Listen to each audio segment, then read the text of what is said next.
엄마 손? 응.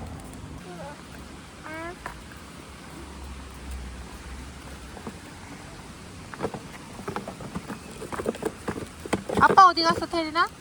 출발.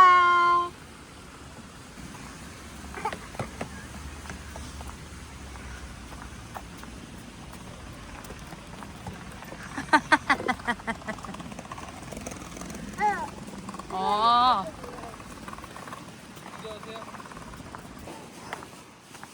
아빠 저기 들어갔어. 가봐, 태린아.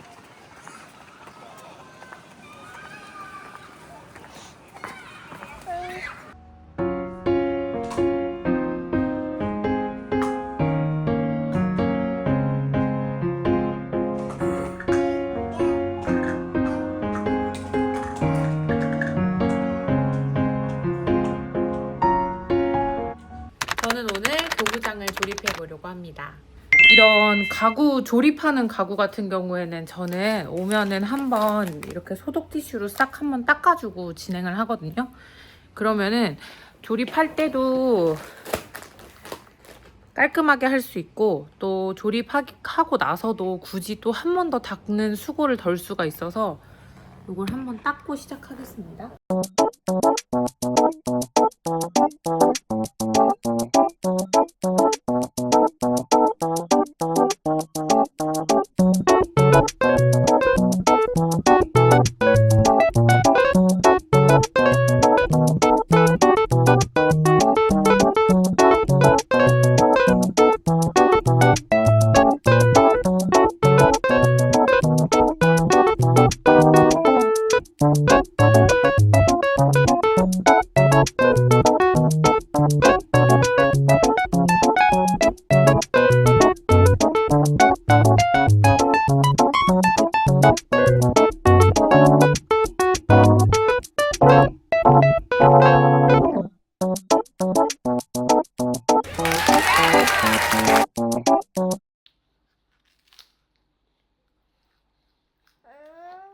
너무 맛있어?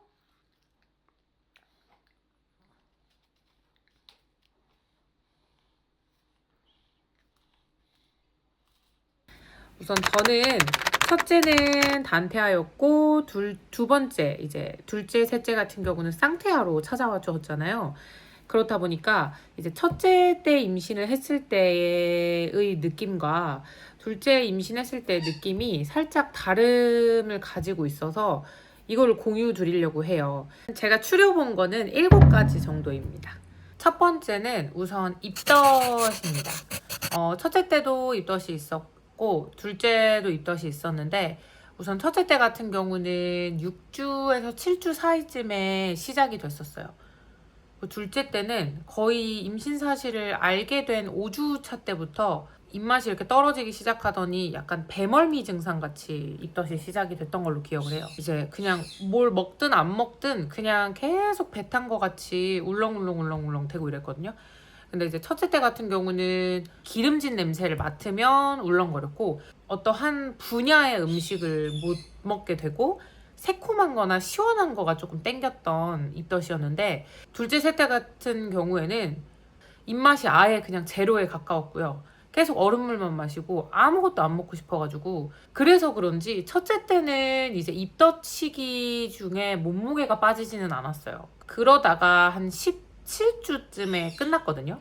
근데 둘째 같은 경우는 한 5주, 6주쯤부터 시작을 해서 20주까지 거의 못 먹고 이래서 4kg 정도가 좀 빠졌었어요. 그래서 요런 입덧 차이가 조금 있었어요. 약간 첫째 때는 음식을 가렸고 둘째 때는 그냥 다 힘들었어요. 약간 그런 입덧 디테일이 조금 다르기는 했었습니다. 두 번째 같은 경우는 튼살이에요. 아무래도 첫째 때 같은 경우는 단태하기도 하고 그러다 보니까 튼살이 아예 없었어요. 둘째 같은 경우에는 이게 쌍둥이이다 보니까 32주 차인데도 그때 40주 때 만삭 같은 느낌이고, 튼살이 조금 생겼어요. 좀 아쉽기는 해요. 첫째 때는 안 생겼었는데 둘째 때는 생겨서 조금 생기는구나 결국 아무리 발라도 생기는구나 싶었는데, 뭐 어쨌든 생긴 건 어쩔 수 없으니 그렇게 튼살이 조금 달라진 포인트 중에 하나였습니다. 세 번째 같은 경우는 저는 태동이 정말 달랐어요. 첫째 때 같은 경우에는 이제 아이의 위치에 따라서 뭐 발이 있는 쪽 그쪽이 좀 태동이 좀 자주 느꼈었다면 둘째 같은 경우는 2명이잖아요. 그러다 보니까 좀 중구난방으로 태동을 느끼게 해줍니다. 그래서 태동도 1명과 2명이 이렇게 다르구나. 그래서 태동도 약간 그렇게 달라집니다. 다음은 제가 이거는 진짜 제일 많이 느끼는 건데 붓기예요. 이거는 근데 첫째, 둘째 차이가 좀 클 것 같다는 생각을 해요. 아무래도 첫째 때 같은 경우에는 그때는 육아할 아이가 없고 조금 쉬엄쉬엄 하면서 임산부를 보내면 됐었잖아요. 그러다 보니까 이제 만삭에 가까워서는 얼굴도 이제 되게 동글동글해지면서 되게 부었어요. 원래 얼굴이 동그란데 이제 이게 부어서 동그래지는 느낌이 되게 강했거든요. 그런데 그 둘째, 셋째 같은 경우에는 제가 이제 첫째를 케어를 하면서 이 집안일도 하고 이러다 보니까 붓기가 생길 틈이 없나 봐요. 둘째 때가 더 붓기가 많다, 배가 금방 커진다 이런 말들이 되게 많았었는데 저는 오히려 첫째 때보다 둘째 때가 배도 더 조금씩 나오고 붓기도 되게 적고 그래서 저는 좀 붓기가 다른 분들이 느꼈던 평균적으로 느꼈던 거에 정반대로 둘째가 조금 더 붓기나 살이나 이런 게 좀 덜 찌거나 보여지는 것 같아요. 그리고 첫째 같은 경우는 작년 2월에 출산했었으니까 겨울 만삭이었어요. 지금 현재는 7월 초 출산을 앞두고 있으니까 여름 만삭이거든요. 이것도 차이점이 굉장히 커요. 저는 솔직히 이번에 쌍둥이들이 이제 튼살이 생긴 것도 여름 만삭이어서 생긴 게 아닐까라는 생각을 했어요. 제가 느끼기에는. 또 겨울에는 오히려 막 보일러 틀고 히터 틀고 이런 거를 별로 안 좋아해서 그냥 긴팔 입고 양말 신고 약간 이렇게 보내는 스타일이거든요. 그러다 보니까 건조함을 그렇게 엄청 느끼지는 않았었는데 이제 여름에 습도가 높을 때 땀이 더 많이 나듯이 습도가 높으면 체내 수분이 빠져나가잖아요.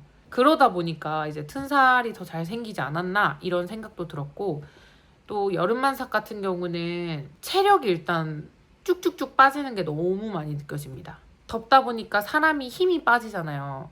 추우면 껴입고 뭐 이제 움직이면서라도 열을 낼 수 있는데 여름은 안 움직여야 최대한 내가 이제 더위를 덜 탈 수 있으니까 그래서 이제 여름 만삭이 조금 체력적으로 많이 힘들어지는 것 같아요. 그래서 이제 임신을 준비하시는 분들 중에 계획적으로 임신을 준비하시는 분들이 있으시면 저는 겨울 만삭을 좀 더 추천드리고 요런 차이가 첫째, 둘째는 있었습니다. 그리고 이번에 느껴졌던 거는 일단은 소화예요, 소화. 첫째 때는 아이가 하나다 보니까 소화에 막 이렇게 소화가 안 되지? 이 정도로 뭐 뭘 못 먹거나 이러진 않았거든요. 근데 쌍둥이들은 이제 차지하는 자리도 많고 이래서 더 그런지 소화가 거의 입덧이 끝나는 시점부터 안 됐어요. 한 19주, 20주부터 그냥 뭐 예를 들면 햄버거만으로 먹으면 2개 정도는 먹는데 그 2개도 못 먹고 반 개밖에 못 먹을 정도로 소화가 아예 안 됐어요.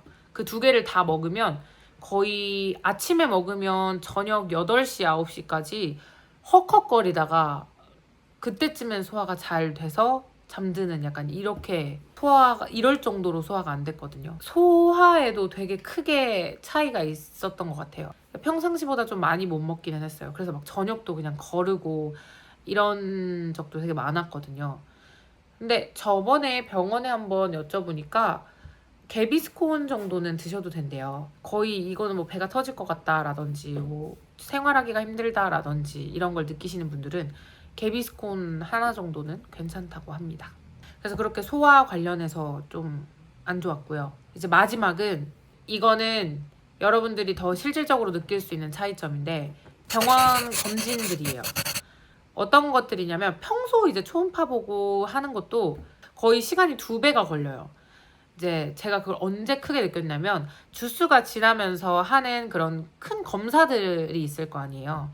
기형아 검사 같은 경우나 정밀 초음파, 뭐 입체 초음파, 태동 검사 뭐 이런 것도 볼 때 일단은 아기가 2명이니까 그 2명을 다 확인하기 위해서 각각 초음파를 봐주세요. 뭐 태동 검사는 나눠서 하긴 했거든요. 15분, 15분. 근데 이제 정밀 초음파나 입체 초음파 같은 경우는 둘 다 확인을 해야 되고 뭐 손가락, 발가락, 뭐 심장, 뭐 척추 이런 걸 다 둘 다 확인해야 되기 때문에 태린이 때는 거의 한 20분에서 30분에 이었으면은 끝났을 검진들이 지금은 받으면 거의 1시간 넘게 걸려요. 1시간 10분, 1시간 20분. 그래서 쌍둥이들은 그렇게 2배의 시간이 걸린다는 점, 그게 큰 차이였습니다. 신체적으로는 제가 말했던 것 중에는 붓기랑 튼살밖에 없는 것 같아요. 근데 쌍둥이 분들 중에도 튼살이 안 생기시는 분들도 되게 많더라고요. 이번에 제가 조금 관리를 소홀히 한 건지는 모르겠지만 튼살이 생겨버렸어요. 이걸 이제 나중에 출산하고 잘 다시 관리해서 뭐 아예 없애지는 못하겠지만 티가 안 나게끔 해봐야죠. 요렇게 한 7가지 정도로 차이점이 있어요. 이제 출산하고서도 훨씬 더 많겠죠. 그래서 그거는 나중에 한 번 더 이야기를 드려보려고 하고요. 일단은 제가 임신을 하면서 겪었던 그런 차이점들은 요 정도 있습니다. 지금 현재 이제 임신 준비하시는 분들도 있으실 거고 임신 중이신 분들도 있으실 텐데 대부분 뭐 뱃속이 편하다 뭐 그렇다고들 많이 말씀을 하시잖아요. 근데 제 개인적인 생각으로는 뱃속에 있던 나오던 둘 다 힘들어요. 임산부도 힘들고 육아도 힘들고 잘 견디셔서 건강하게 출산하시면 좋을 것 같습니다. 저도 건강하게 출산을 해보도록 할게요.